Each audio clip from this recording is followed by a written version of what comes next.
et si l'une des plus grandes histoires d'amour de la chanson française reposait sur un silence plus lourd que tous les mots jamais chantés? Et si, derrière les sourires immortalisés par les plateaux de télévision, derrière les refrains devenus des hymnes générationnels, se cachait une vérité que personne n'a vraiment voulu entendre? Que se passe-t-il quand un mythe national se fissure, non pas sous le poids d'un scandale, mais sous celui d'une douleur tue? C'est à ces questions que nous allons tenter de répondre, aujourd'hui, sur Derrière la gloire. Avant d'aller plus loin, si vous aimez les histoires qui révèlent l'envers du décor, celles que l'on n'ose raconter qu'après des années de silence, pensez à liker cette vidéo, à la partager et à vous abonner à la chaîne. Activez la cloche pour ne rien manquer des prochains épisodes, et si vous souhaitez soutenir ce travail d'enquête et de mémoire, le bouton Super Thanks est là pour ça. Vos commentaires et vos débats sont essentiels. Cette histoire, comme vous allez le voir, n'a jamais eu une seule vérité. Pendant des décennies, France Gall et Michel Berger ont incarné une image presque sacrée.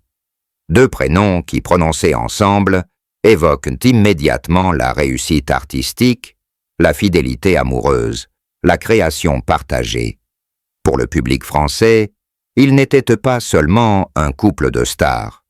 Ils représentaient la preuve vivante qu'il était possible de concilier amour, famille et exigence artistique dans un milieu souvent perçu comme cynique et destructeur. Leurs chansons parlaient de résistance, de tendresse, d'engagement, d'espoir.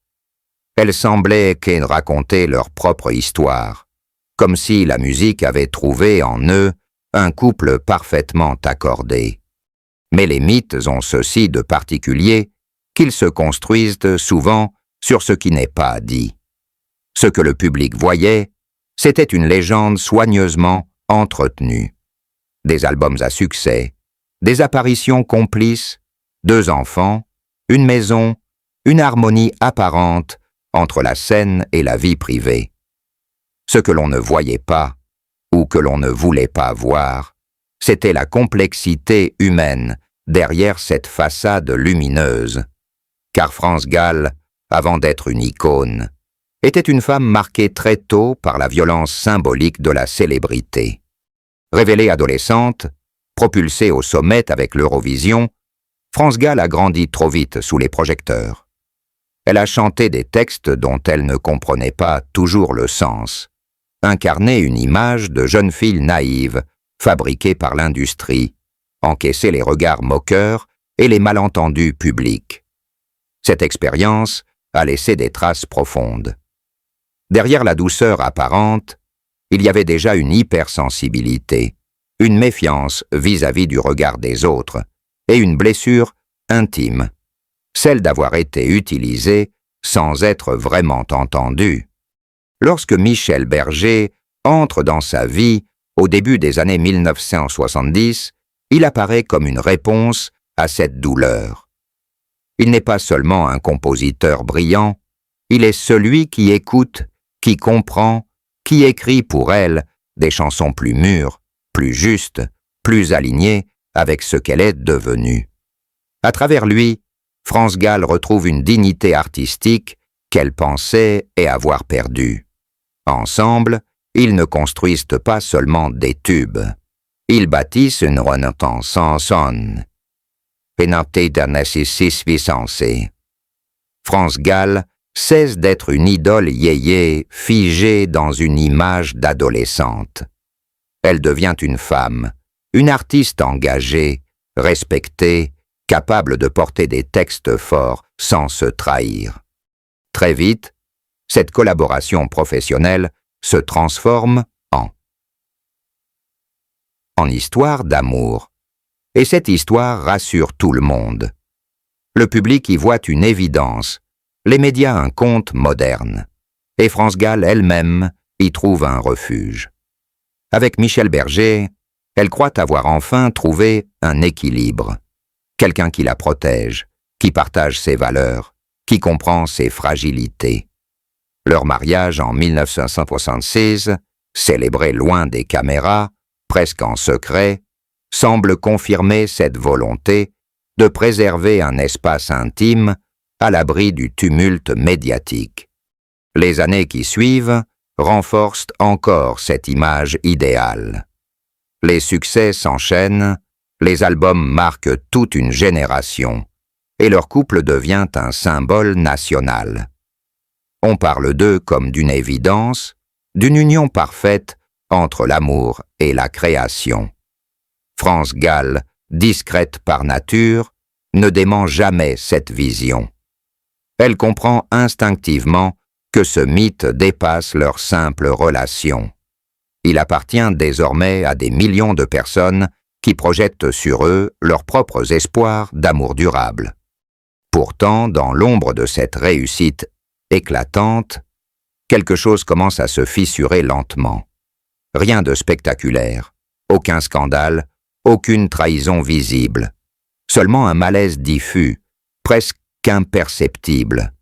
Un décalage silencieux.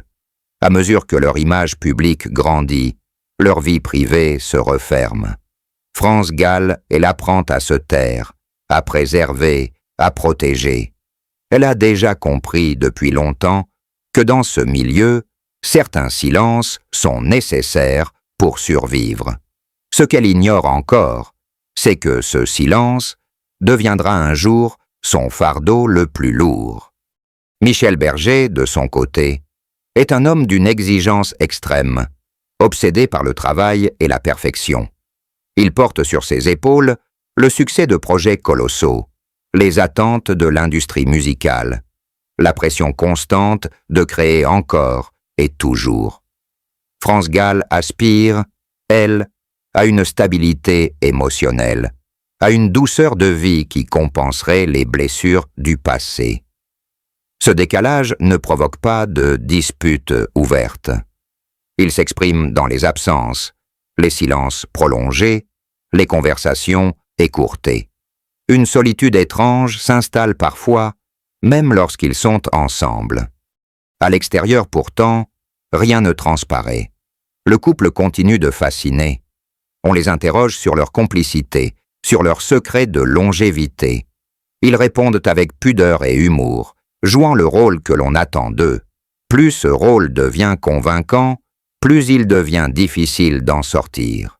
Certaines chansons de cette période seront, plus tard, relues comme des confidences déguisées, des appels étouffés. À l'époque, personne ne veut y voir autre chose que des messages universels. France Gall comprend alors que révéler ses doutes mettrait en danger bien plus que son couple. Cela pourrait briser une illusion collective et exposer ses enfants à une violence médiatique qu'elle refuse. Elle choisit donc ce qui deviendra sa signature intime, le silence digne. Elle espère que le temps apaisera les tensions, que l'amour finira par reprendre toute la place. Mais ce qu'elle ne sait pas encore, c'est que le temps ne guérit pas toujours. Parfois, il creuse. Au camp, et au moment même où cet équilibre fragile tient encore debout, une épreuve bien plus lourde s'annonce. Une épreuve qui va bouleverser leur vie à jamais, révéler des failles profondes et transformer chaque silence en abîme. Cette épreuve porte un prénom, Pauline. C'est à partir de là que l'histoire bascule véritablement, et que le mythe commence, lentement mais inexorablement, à se fissurer de l'intérieur. La suite de cette histoire, vous la découvrirez dans la prochaine partie sur Derrière la gloire. N'oubliez pas de vous abonner, d'activer les notifications et de partager vos réflexions en commentaire. Le débat ne fait que commencer. Il existe des moments dans une vie où tout bascule sans bruit. Aucun fracas, aucune annonce spectaculaire, simplement une phrase prononcée dans un cabinet médical, un regard qui se détourne. Et soudain le monde ne tourne plus tout à fait pareil. Pour France Gall et Michel Berger, ce moment porte un prénom d'enfant. Pauline. Lorsque le diagnostic tombe, la mucoviscidose, le temps se fige. Cette maladie grave, incurable, transforme immédiatement chaque jour en conte à rebours silencieux. Pour France Gall, c'est un choc qui dépasse tout ce qu'elle a connu jusque-là. La célébrité, les humiliations publiques, les pressions du métier, rien ne l'avait préparée à cette peur-là, celle de survivre à son enfant. À partir de cet instant, les priorités changent brutalement. La musique, les tournées, les plateaux de télévision deviennent secondaires. France Gall se recentre presque exclusivement sur sa fille. Chaque respiration difficile, chaque hospitalisation, chaque nuit d'angoisse laisse une trace invisible mais indélébile.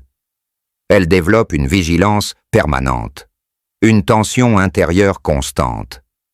Elle protège Pauline comme elle a appris à se protéger elle-même, par le contrôle, par la retenue, par le silence. Dans cette épreuve, France Gall n'attend pas de grands discours. Elle a besoin de présence, de partage, de sentir que la douleur est portée à deux. Michel Berger aime profondément sa fille, personne n'en doute. Mais sa manière d'affronter l'épreuve est radicalement différente. Là où France se replie, Michel agit. Là où elle cherche la proximité, il cherche le mouvement. Il se jette dans le travail, multiplie les projets, les collaborations, les responsabilités. Créer devient pour lui une façon de tenir la douleur à distance, de ne pas s'effondrer. Starmania, les productions internationales, les voyages incessants, tout s'accélère. À l'extérieur, cela ressemble à de l'énergie, du courage, une force admirable. À l'intérieur, c'est une fuite organisée. Ce décalage déjà perceptible auparavant devient désormais impossible. À ignorer, mais il ne se traduit pas par des conflits ouverts. Il s'installe dans l'incompréhension silencieuse. France Gall a parfois l'impression de porter seule le poids émotionnel de la maladie. Elle ne reproche rien frontalement. Elle sait que Michel souffre aussi. Pourtant, elle sent qu'ils ne traversent pas la tempête côte à côte. Ils sont dans le même bateau, mais chacun rame dans une direction légèrement différente. Cette divergence, minuscule au départ, finit par creuser un espace entre eux. À l'extérieur, rien ne change. Le couple continue d'apparaître uni, digne, solide. La France admire leur courage sans connaître l'ampleur de ce qu'ils vivent. Et France Gall veille scrupuleusement à ce que cette image reste intacte. Pour Pauline, pour Raphaël, pour Michel aussi sans doute. Elle comprend instinctivement que montrer la moindre faille exposerait sa famille à un regard public insupportable. Alors elle continue de sourire quand il le faut, de répondre avec pudeur aux questions, de transformer sa douleur en élégance, mais le silence, à force, devient lourd, très lourd. France Gall n'exprime plus ses doutes, ni sa fatigue, ni ses peurs les plus profondes. Elle les enfouit, persuadée que c'est le prix à payer pour protéger ceux qu'elle aime. Ce silence agit comme un poison lent. Il isole, il éloigne, il crée des zones d'ombre là où il faudrait de la lumière. Certains proches commencent à remarquer que France Gall semble plus grave, plus réservée, moins spontanée, comme si une partie d'elle-même restait en permanence sur ses gardes. Michel Berger, de son côté, paraît de plus en plus épuisé. Il assume tout sans jamais vraiment demander de l'aide. Il porte le succès, la pression, la douleur familiale, comme s'il n'avait pas le droit de flancher. Ce qu'il ne dit à personne, ou presque, c'est que cette manière de tout porter seul commence à laisser des traces physiques, une fatigue persistante, des essoufflements, des douleurs thoraciques récurrentes. des signaux d'alerte que l'on minimise, que l'on rationalise, parce qu'il y a toujours un projet à terminer, une échéance à respecter. Dans cette période, certaines chansons prennent une résonance particulière. Les paroles parlent d'attente, de distance, de résistance intérieure. Pour le public, ce sont des textes universels. Pour France Gall, ce sont parfois des confessions déguisées, une manière de dire sans dire, de crier sans élever la voix. Elle comprend que révéler ce qu'elle ressent réellement mettrait en danger bien plus que son couple. Cela ferait vaciller un mythe collectif, une image rassurante pour des millions de personnes. Et surtout, cela exposerait ses enfants à une violence médiatique qu'elle refuse catégoriquement. C'est à ce moment-là qu'un autre glissement s'opère, plus discret encore. Michel Berger commence à s'éloigner émotionnellement, pas par désamour, mais par saturation. La maladie de Pauline, la pression constante, l'impossibilité d'exprimer sa propre fragilité créent chez lui un sentiment d'étouffement. Des proches rapporteront plus tard qu'il évoquait parfois l'idée d'une autre vie, ailleurs, différemment, non pas comme une trahison planifiée, mais comme une échappatoire mentale. Ses déplacements professionnels se multiplient, les séjours à l'étranger s'allongent. Officiellement, tout est lié au travail. Officieusement, une distance s'installe. France Gall la ressent sans toujours parvenir à la nommer. Elle perçoit une absence, même lorsqu'il est présent. Un homme déjà ailleurs, absorbé par des pensées qu'il ne partage plus. Elle a des soupçons, parfois. Elle pose des questions. Les réponses restent floues, évasives. Et une fois encore, elle choisit de ne pas insister.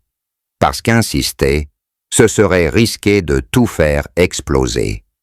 Dans le même temps, Michel Berger continue de donner au monde l'image d'un homme solide, engagé, créatif. Il sourit, il rassure, il minimise ses propres signaux d'alerte. Sa santé devient un sujet qu'il garde pour lui. Même lorsque des examens médicaux révèlent une fragilité cardiaque, même lorsque des traitements s'y sont prescrits, il n'en parle pas à France. Peut-être pour la protéger. Peut-être pour se protéger lui-même de la peur. Ce silence médical vient s'ajouter à tous les autres. La mécanique est désormais en place. Deux êtres qui s'aiment, mais qui se taisent pour des raisons différentes. Deux manières de survivre à la douleur qui, au lieu de se compléter, s'éloignent lentement. À l'extérieur, le mythe tient encore debout. À l'intérieur, les fondations se fragilisent. Et personne ne se doute que ce fragile équilibre repose sur des non-dits capables, un jour de tout emporter. Car pendant que France Gall concentre toute son énergie sur ses enfants, et que Michel Berger s'enfonce dans le travail et le silence, un autre élément invisible se rapproche inexorablement. Une fatigue que l'on banalise, une douleur que l'on repousse, un cœur que l'on sollicite trop. Le drame n'est pas encore arrivé, mais il est déjà en gestation. Et lorsqu'il frappera, il révélera brutalement ce que ces années de silence ont coûté. À ce stade de l'histoire, rien n'est encore public, rien n'est officiel. Tout se joue dans l'intimité, dans les choix que l'on ne partage pas, dans les vérités que l'on diffère. Le mythe continue de briller, mais il est désormais traversé de fissures invisibles.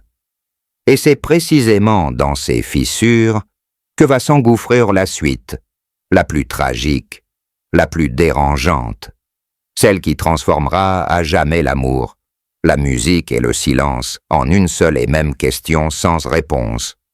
L'été 1992 arrive sans fracas, comme une respiration avant l'invisible. Rien ne laisse présager que les jours à venir vont briser à jamais l'équilibre fragile construit au prix de tant de silence. la maison de Ramatuelle, baignée de lumière et de chaleur, est censée offrir une parenthèse. Un moment hors du tumulte, loin des studios, loin des obligations. Michel Berger semble fatigué, mais il l'a toujours été ces derniers mois. Cette fatigue est devenue une compagne discrète, presque banale. Il en parle peu, il la minimise. Comme tant de choses. Ce dimanche 2 août, la chaleur est écrasante. Malgré cela, Michel décide de jouer au tennis. Un geste ordinaire, presque anodin, dans un décor qui respire les vacances. Personne n'imagine que ces échanges seront les derniers. Pourtant, très vite, quelque chose cloche. Après quelques minutes à peine, Michel s'arrête. Son visage pâlit, son souffle se coupe. Une douleur violente traverse que sa poitrine. Les signes sont évidents, alarmants. Il s'assoit, tente de reprendre son souffle. Autour de lui, l'inquiétude monte. Mais Michel rassure. Toujours. Il parle de fatigue, de chaleur, de rien de grave. Il minimise comme il l'a fait tant de fois auparavant. France Gall observe. Partagée entre l'angoisse et cette confiance presque conditionnée qu'elle a toujours placée en lui. Elle veut croire que ce n'est qu'un malaise passager. Michel a toujours su tenir, continuer, avancer. Alors, une fois encore, elle accepte cette version rassurante. Après le match interrompu, Michel décide de prendre un bain pour se rafraîchir. Un geste simple, presque apaisant. Quelques minutes plus tard, la réalité frappe sans ménagement. Une seconde crise, plus violente. Cette fois, il n'y a plus de faux semblants. Les secours sont appelés. Le temps se dilate, se déforme. Quand le médecin arrive, Michel Berger est déjà en arrêt cardiaque. Les tentatives de réanimation échouent. Il est déclaré mort sur place. Pour France Gall, le monde s'effondre sans bruit. Il n'y a pas de cris, pas de scène. Seulement une sidération absolue. Elle vient de perdre son mari, le père de ses enfants, son partenaire artistique, l'homme autour duquel une grande partie de sa vie s'est construite. À cet instant, elle croit encore à une fatalité, un destin brutal, imprévisible, contre lequel on ne peut rien. Le public, lui, reçoit la nouvelle comme un choc collectif. La France pleure un génie disparu trop tôt. Mais quelques jours plus tard, dans le silence de la maison désormais vide, quelque chose bascule. En rangeant, en ouvrant des tiroirs, France Gall découvre ce qu'elle n'aurait jamais imaginé. Des boîtes de médicaments, des traitements cardiaques prescrits depuis des mois, à peine entamés, parfois même intacts.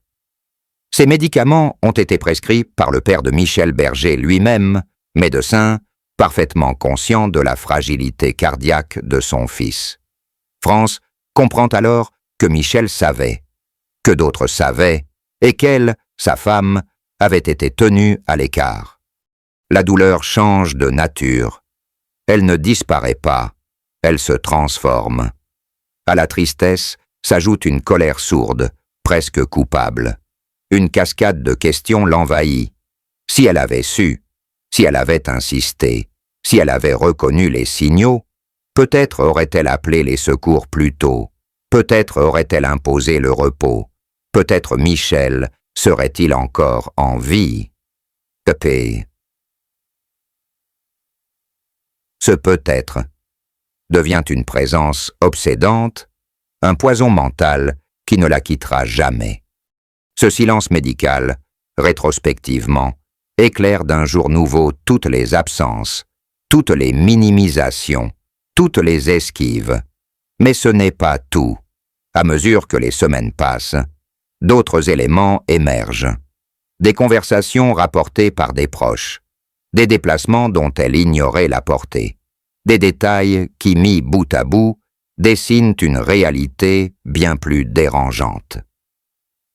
Michel Berger ne portait pas qu'un secret de santé. Il portait une autre vie. Selon plusieurs témoignages apparus des années plus tard, Michel entretenait depuis environ 18 mois une relation sentimentale avec une autre femme. Béatrice Grimm, mannequin allemande et chanteuse en devenir, rencontrée lors d'un déplacement professionnel à Los Angeles. Ce qui commence comme une collaboration artistique se transforme progressivement en relation intime, discrète, soigneusement dissimulée. Michel continue de vivre avec France Gall, de partager le quotidien familial, les apparitions publiques, les projets communs, tout en nourrissant cette réalité parallèle.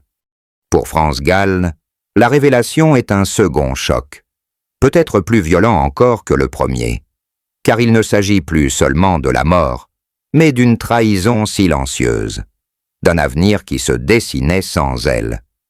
Des proches évoqueront plus tard des démarches concrètes entreprises par Michel, recherches immobilières à Los Angeles et en Suisse, prise d'informations sur des écoles bilingues pour les enfants, discussions autour de la répartition du catalogue musical.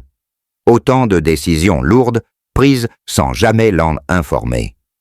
Ce qui blesse le plus France Gall, ce n'est pas uniquement l'existence d'une autre femme, c'est d'avoir été tenu à l'écart des décisions essentielles, médicales, émotionnelles, logistiques. Michel Berger, l'homme qui écrivait pour elle des chansons d'une sensibilité extrême, avait commencé à organiser une nouvelle vie sans lui dire qu'elle n'en faisait peut-être plus partie. Cette prise de conscience la hante. Elle repense au silence, aux absences, à cette sensation d'un homme déjà ailleurs. Et pourtant, une fois encore, France Gall se tait. Pas de déclaration publique, pas de mise au point, pas de règlement de compte. Elle comprend instinctivement que dire la vérité aurait un prix immense.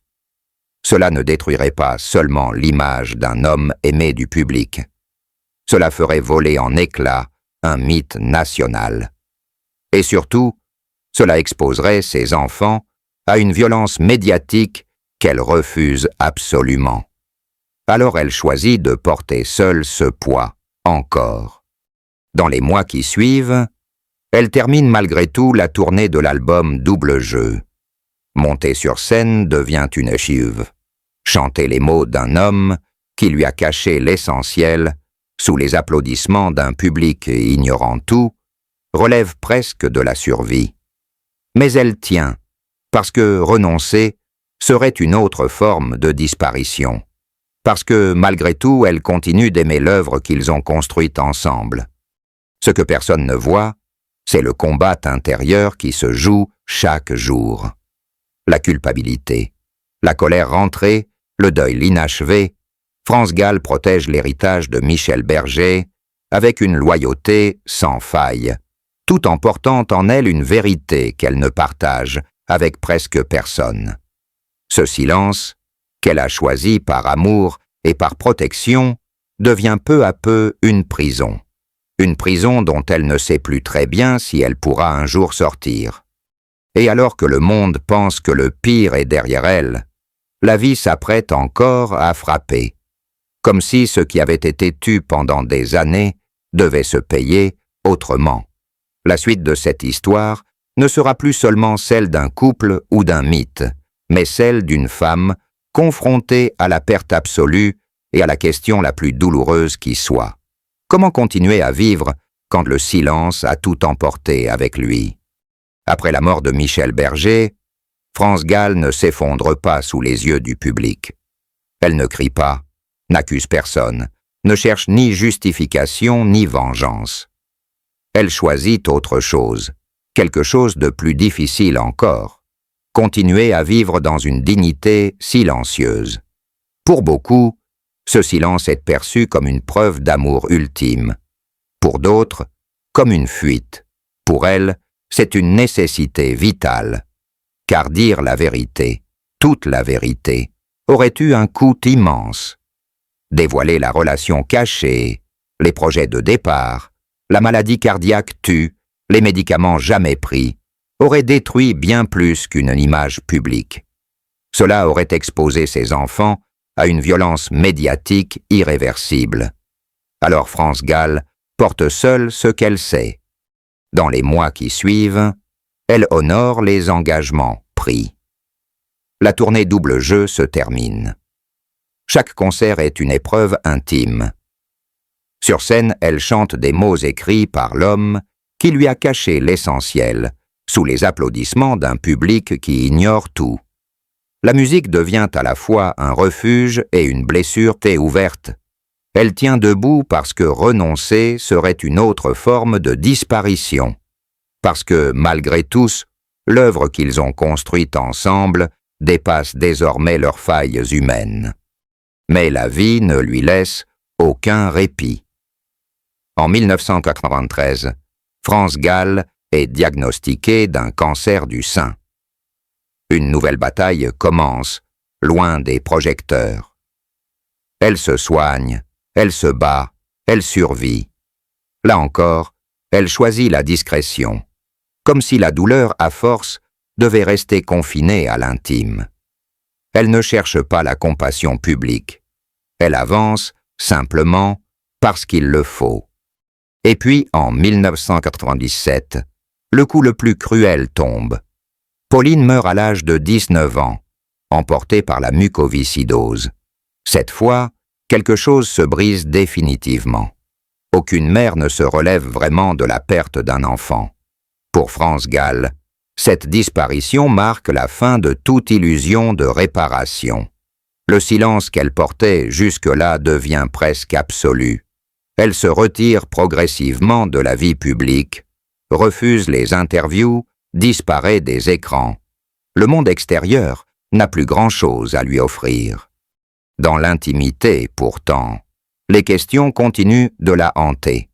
Des proches raconteront plus tard qu'elle revenait souvent sur les derniers mois de Michel Berger, sur ce qu'il savait, sur ce qu'il n'a pas dit, sur ses médicaments retrouvés intacts à quelques mètres d'elle. Ce détail, plus encore que l'infidélité ou les projets de fuite, reste sa blessure la plus profonde. Non pas la trahison sentimentale, mais la privation d'agir. Ne pas avoir eu la possibilité de choisir, de protéger, de sauver peut-être. Avec les années, France Gall accepte de livrer quelques mots, jamais frontalement, jamais pour régler des comptes. Elle évoque une distance émotionnelle, un homme déjà ailleurs, un silence pesant.